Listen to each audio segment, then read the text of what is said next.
Vous voulez améliorer la qualité de vos vidéos et les terminer en un temps record? Aujourd'hui, je vais vous montrer 5 astuces que tout monteur vidéo devrait connaître pour améliorer son contenu vitesse grand V et améliorer son flux de travail.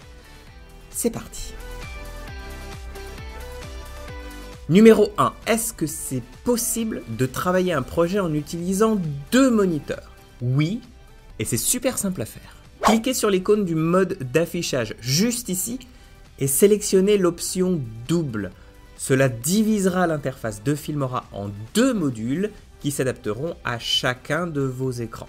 De cette façon, vous travaillerez bien plus efficacement. Numéro 2, est-ce qu'on peut sélectionner tous les clips d'un même type pour monter plus rapidement? Bien sûr, et je vous explique comment. Sont attribués aux clips une couleur particulière, dépendamment du type auquel ils appartiennent. Alors il peut s'agir de texte, d'effets, de vidéos, etc.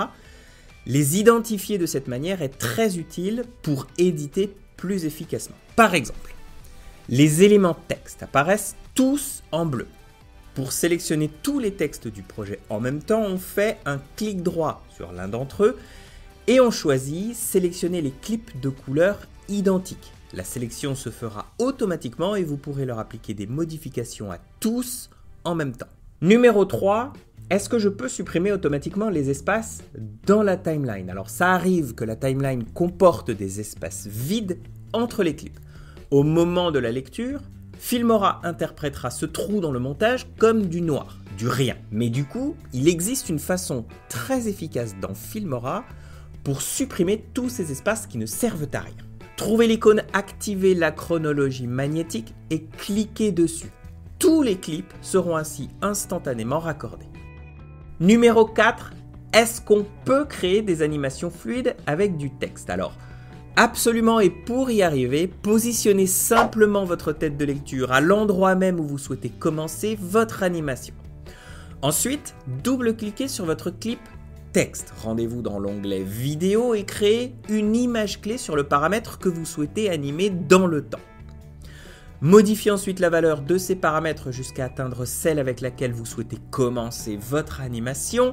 Déplacez-vous ensuite dans le temps jusqu'à ce que vous aimeriez définir comme la fin de votre animation et donnez de nouvelles valeurs à ces paramètres à ce moment précis. Le résultat consistera dans notre exemple à un texte qui apparaît de manière continue. Pour donner un peu plus de fluidité au mouvement, cliquez sur cette icône en forme de diamant située dans le clip. S'ouvrira alors le menu des courbes d'images clés. Il suffit de sélectionner toutes les images clés du panneau et de choisir l'une des options de Bézier mis à votre disposition juste ici. Nous, on va choisir la courbe continue. N'oubliez pas qu'il est possible d'ajuster la courbe manuellement pour peaufiner votre résultat. Et c'est tout. Numéro 5.